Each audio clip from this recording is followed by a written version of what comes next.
नमस्कार, ओम साईराम। साई की कहानी साई भक्तों के संग आज के इस कार्यक्रम में हम सभी साई भक्तों का स्वागत करते हैं।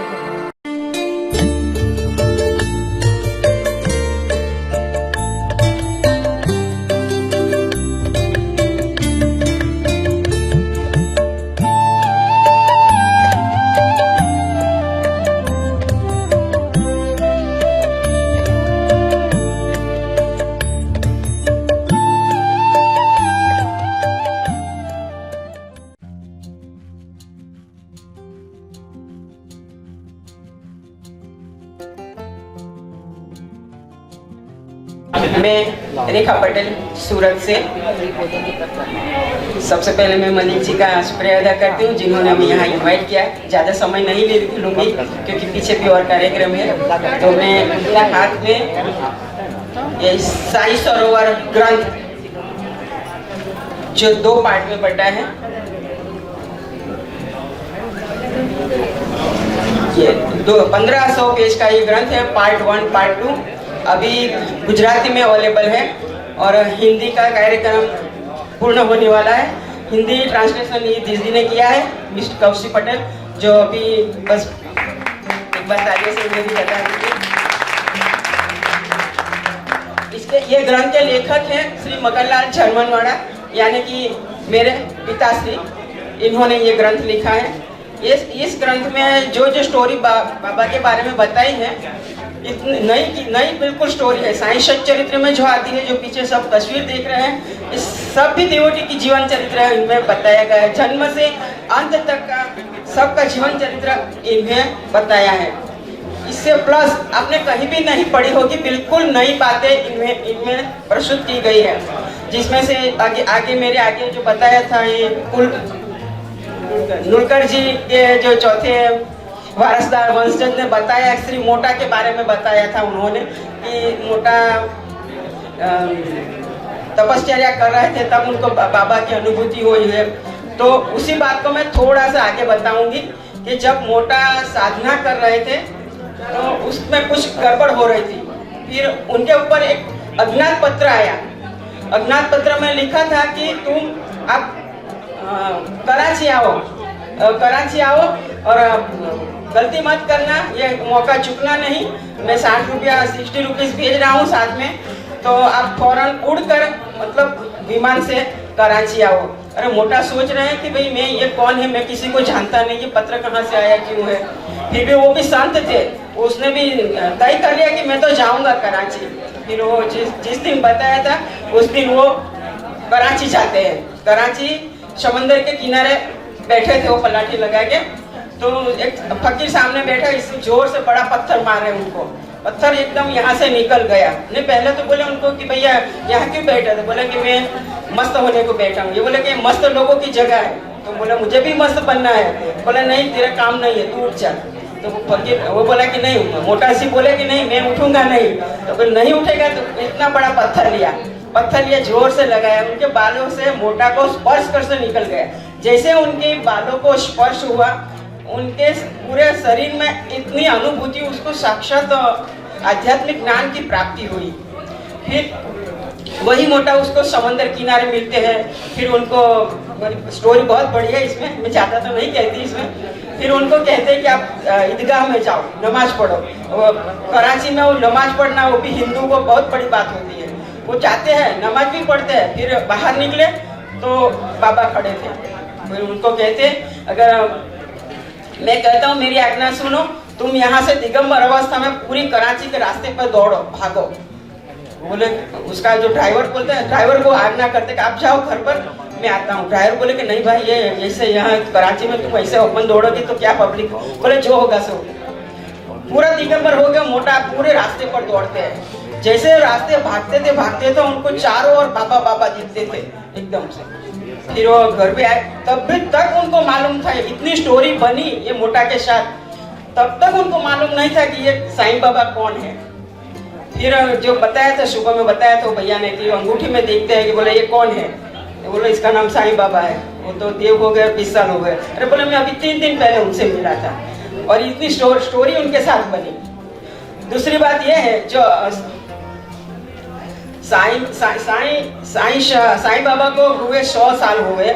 इसमें एक घटना जो अभी तक किसी भी पुस्तक में, किसी भी लैंग्वेज में अभी तक भी नहीं जाने, वो बात इस ग्रंथ में है। जो अमिदास मेहता की कहानी आती है साईं सच्चेत्री में, दूसरे अध्याय में आती है। दूसरे अध्याय में जो आती है, खाली अमिदास शिरडी आते हैं, उसके बाद की स्टोरी होती है कि भाई वो सबकी सेवा करते थे, जो कोई आवे उसका स्वागत, बीमार कोई होता उसकी सेवा करना, मतलब बाबा उसको वही आज्ञा किया था। लेकिन वो शिरडी किस संजोग में आए, उसके साथ ऐसी क्या घटना घटी, वो शिरडी आए, वो अभी तक किसी को, मतलब इस ग्रंथ में वो पूरी स्टोरी बताई है। जो मैं अभी स्टोरी शॉर्ट में बताती हूँ, ये अमिदास मेहता गुजराती थे, मतलब, और भावनगर के थे वो। तो उस बाबा को जानते नहीं थे, वो तो कृष्ण भगवान के भक्त थे। और डेली जय द्वारकाधीश का वो मतलब माला करते थे। और ये उस समय दयाशंकर नाम का राजा था, उनका यहाँ दीवान का काम हो रहा था। उस वक्त तो आजादी की लड़ाई चल रही थी, उसके वहाँ दीवान का वो काम कर रहा। दीवान का भी मतलब मित्र था वो इसका। तो प्रजा किस प्रकार सुखी रहे, वही वो दिमाग लगाता था। फिर उनको सजेस्ट करता था कि भाई ये करो वो करो, तो सब प्रजा सुखी रहेगी, ऐसा काम करता था ये अमिदास। और साथ में कृष्ण जय द्वारकाधीश की वो माला जपता था।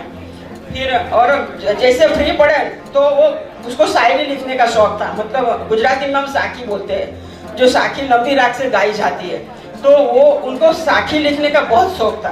तो जैसे फ्री पड़े तो वो 4 पुस्तक पढ़ के उन्होंने साखी लिखी, लेकिन वो टाइम नहीं होने से वो बुक प्रसिद्ध नहीं कर सके वो साखी की। फिर एक दिन अचानक वो जय द्वारकाधीश कर रहे थे, तो उसके नजर में फकीर दिखने लगा। बोले कि ये कौन है, मैं तो इसको जानता नहीं हूँ। पहले लगा कि मेरे दिमाग का भ्रम है, ऐसा कोई नहीं है, मुझे कुछ मेरे दिल का भ्रम हुआ। फिर भी तो फिर जैसे दिन बढ़ता गया तो वो चारों ओर दिखते, तो वो जहाँ देखो तो वो फकीर का स्वरूप उनको दिखता है।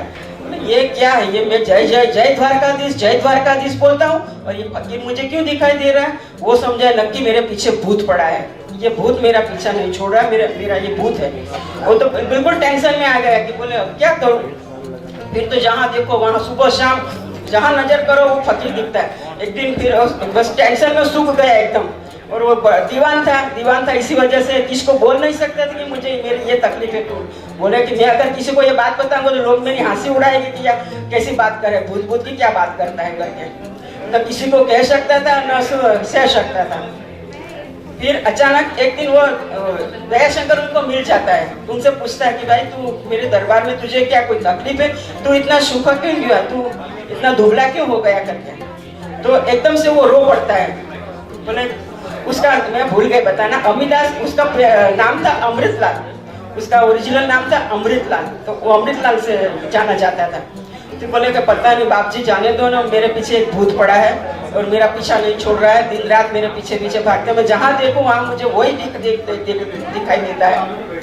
फिर वो दयाशंकर एक बार शिरडी गया था, वो तो उनको अंदर से प्रेरणा हुई। और राजा था तो वो अपने रसाले के साथ एक बार शिरडी जाके आया था। उनके पास बाबा की छोटी तस्वीर थी। तो बोलते ये भूत कर रहा है मेरे पीछे, शायद हो सकता है। बोले वो भूत कैसा दिखता है तेरे को। तो बोले ऐसे लंबी कफनी पहनी हुई थी, हाथ में इतना छोटा डंडा है। वो बोले छोटा डंडा भी था।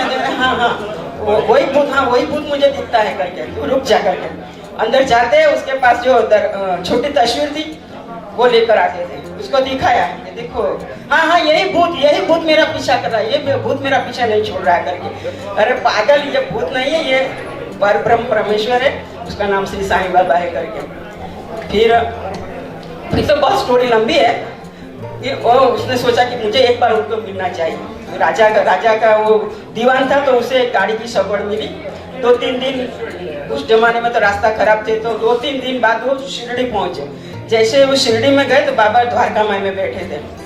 जैसे वो अंदर गया, साईं बाबा ने सबसे पहले गुजराती में जिससे बात की थी तो ये अमृतलाल से बात किया था। और दूसरे थे वामन राव शरणानंद जी महाराज, 2 के साथ गुजराती में बात किया था। लेकिन जैसे वो अमिदास जाते हैं अंदर द्वारका माई में, तो अमिदास उस टाइम तो उसका नाम अमृतलाल था। बाबा जब पहली बार बोले आओ अमिदास, बैठो बैठे। फिर बोले आपको अपने को खाली शायरी लिखने का काम नहीं करना है। अभी उन्होंने वो लिखा था, साखी लिखी थी 4 पुस्तक भर के। तो बाबा ने उसको बोला कि अपने को खाली साखी लिखने का काम नहीं करना है और बहुत कुछ काम करना है, ये साखी खाली नहीं लिखना है। वो सोचता है कि अरे मैं तो ये पहली बार शिरडी आ रहा हूँ, मेरा नाम अमृतलाल है। उन्होंने अमिदास बोला, अमिदास आओ आओ करके उनको आवकार दिया। और ये मैं साखी लिख रहा हूँ ये भी इनको पता है न कि ये कोई सामान्य इंसान तो नहीं है।